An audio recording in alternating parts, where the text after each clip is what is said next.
everyone! Welcome to today's webinar on all-you-can-eat menu setup. This is Belle from the Academy team. In this video, you will learn how to create an all-you-can-eat menu from scratch for your restaurant. To give you an overview of what will be covered in this session, our discussion will be broken down into two main parts. First, we will discuss the general setup, which involve the steps you should complete to make your all-you-can-eat operation works.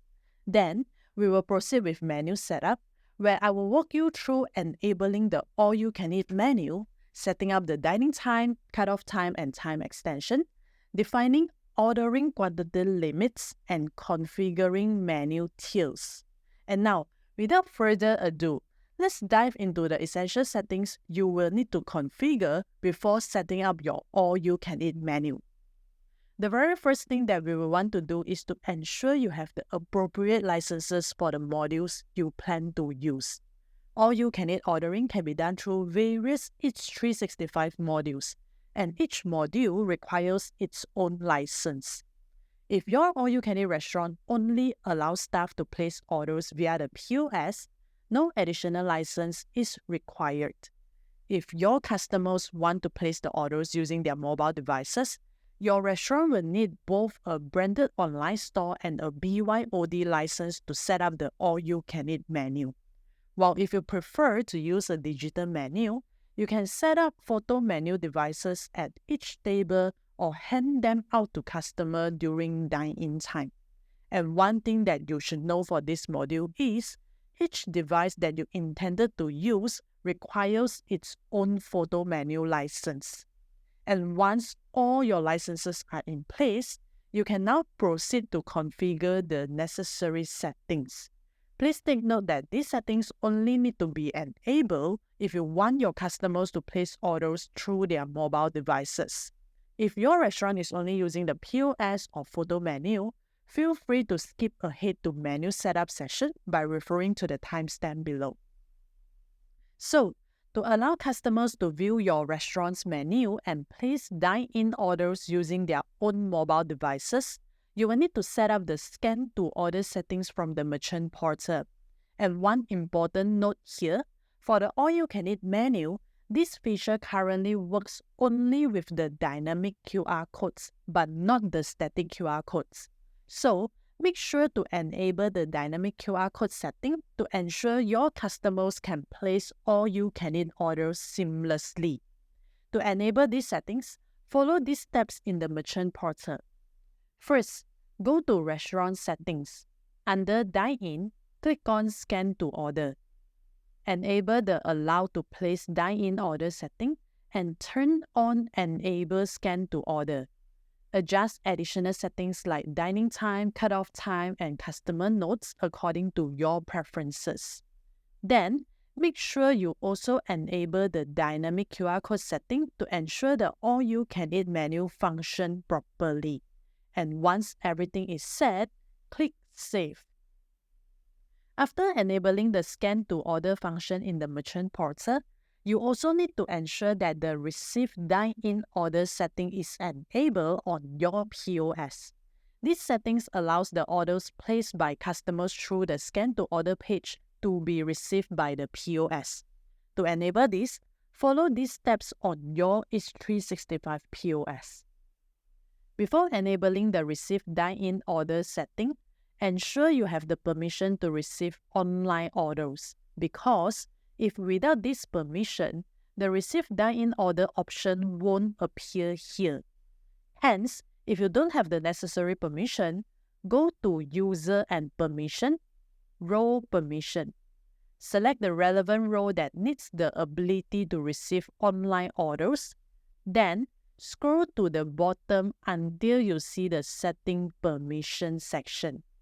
Look for Receive User App Order Permission, enable it, and click Update.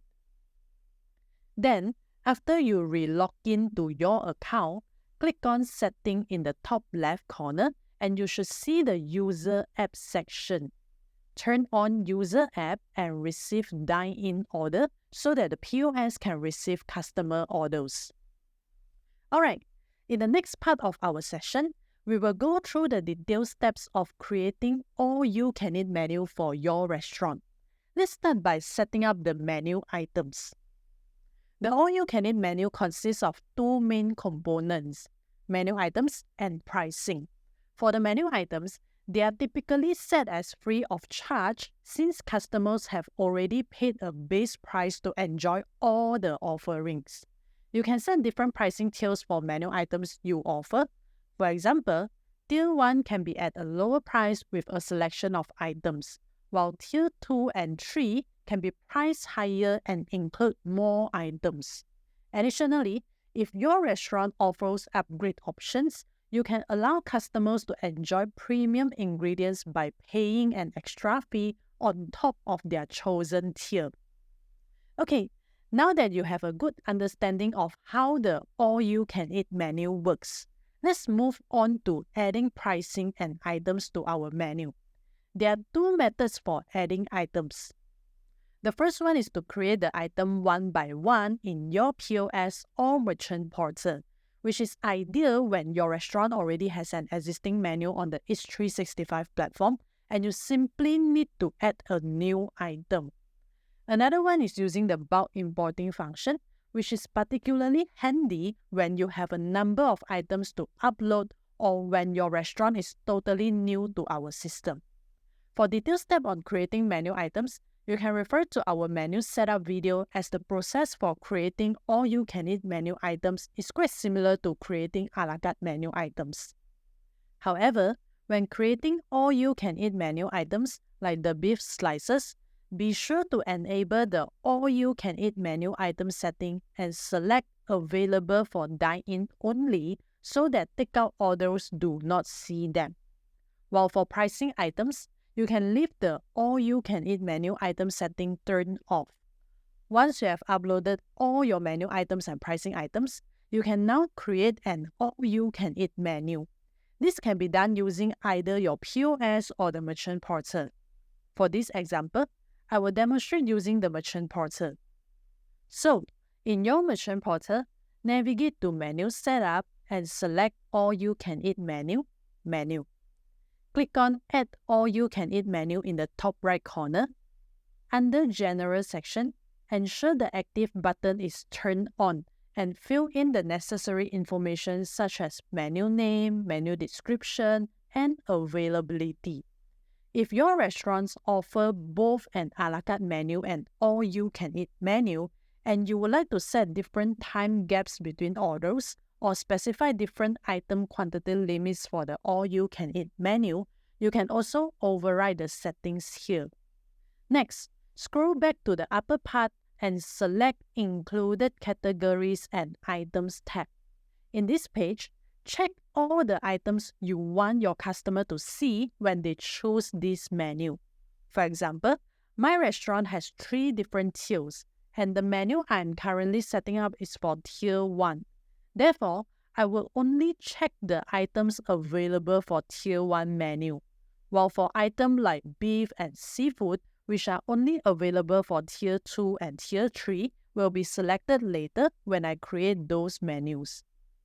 Alright, now that we have completed all the basic information, it's time for us to move on to the next step, menu enabling. So, what is the purpose of menu enabling? This function allows you to define the items that will be included in the all-you-can-eat menu. For example, if no defined items are added to the order, neither the customer nor your POS will see any all-you-can-eat menu items available. However, once you add a defined item to the order, such as Tier 1 pricing, the POS and customer interface will display the items available for customer to order under that menu. To configure the menu enabling, you can use either your POS or merchant portal. And in this demonstration, I will continue using my merchant portal. On the same page where you created your all-you-can-eat menu earlier, locate Menu Enabling. Select the item you would like to include in the all-you-can-eat menu, for example, Tier 1 adult price. To add another combination, click on Add Combination and select another item, such as Tier 1 Kids Price. With the combinations created, it means that whether you add Tier 1 Adult Price or Tier 1 Kids Price to the order, the all-you-can-eat menu will be activated automatically. You can also select multiple items to include in one combination. For example, you can add both Tier 1 Adult Price and Tier 1 Kids Price in a single combination. This means that both items must be selected to activate the all-you-can-eat menu. Now that we have understood the basics of how the all-you-can-eat menu works, let's move on to completing the additional settings to finalize your menu. We will first focus on dining time and cutoff time, which both can be set on the same page as the menu enabling section. In all-you-can-eat restaurants, there is usually a time limit for dining. This time can be measured from when customers are seated or when they place their first order. For example, if my customers are seated at 3:55 p.m. and I have set the dining time to 120 minutes, their meal time will end at 5:55 p.m., which they will see on their ordering screen. While for cutoff time is an optional setting, I would say, if your restaurant want to restrict when customers can place their last order before their meal time ends, you can enable this.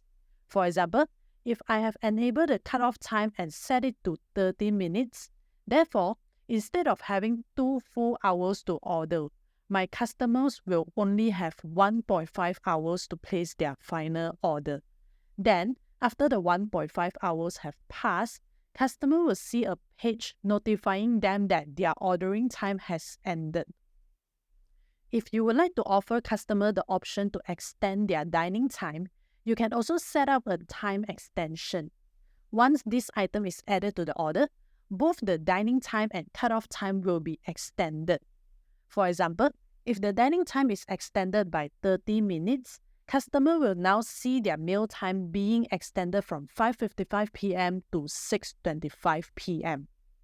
To set up the time extension, first ensure you have created a corresponding menu item such as 30 minutes extension similar to what I have done. Next, return to the page where we set up the menu enabling and find the time extension section. Click on Add Item and select the representative item that we have just created.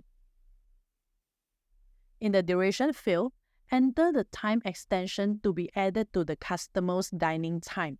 In this case, it would be 30 minutes. To add more time extension options, click Add Item again. However, take note that if multiple instances of the time extension items are added to the order, only the first instance will be applied, and any subsequent additions will be invalid. Next, let us have a look on configuring the ordering quantity limit. This feature allows the Eats365 POS system to limit the number of items that customer can order, helping you to manage how many items are ordered at one time. You can apply this restriction based on party size, table order, order attempt, or age. For example, if I set the rule to limit orders to 10 items per attempt, customer can place an order with up to 10 items at once. However, if they try to add an 11 item to the order, they will receive a prompt notifying them that they have reached the ordering quantity limit. And in this case, they will need to submit their current order of 10 items first and then place a new order for any additional items with another limit of 10 in the next attempt. And as a reminder, if your restaurant would like to set up the ordering quantity limit, you can only do it via the Merchant Portal 2.0. For detailed steps on how to configure the ordering quantity limit rule, you can refer to our YouTube product update video titled Update 23.10.1. Okay, the last part of setting up the all-you-can-eat menu, we have the menu tier. An all-you-can-eat menu tier allows you to group items based on the same price point or quality, categorizing them into a specific menu levels. This feature enables you to restrict customers at the same table from ordering items outside of their selected menu tier. For example, you can create a Tier 2 all-you-can-eat menu for higher price item and a Tier 1 for lower price item.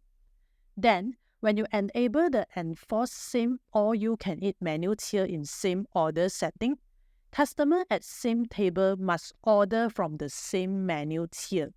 And in this case, if Tier 1 is selected, items from other tiers will be disabled for that table.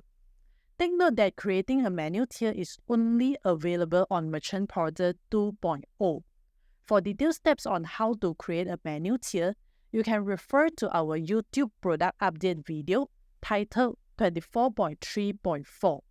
Then, after setting up the menu tiers as outlined in the video, don't forget to enable the all-you-can-eat menu operation mode and enforce same all-you-can-eat menu tier in same order under Dine-in workflow settings to activate the menu tier functionality. Alright, now that you have gained a solid understanding of how to create your all-you-can-eat menu, it's time for you to take action. Start creating your restaurant menu within the Eats365 platform, and if you encounter any challenges or need any further assistance, feel free to contact us as we are just a message or a call away. Okay, with that, we will call it a day. Thank you for joining me in this webinar session, and I hope to see you guys soon in the next video. Goodbye and have a great day ahead.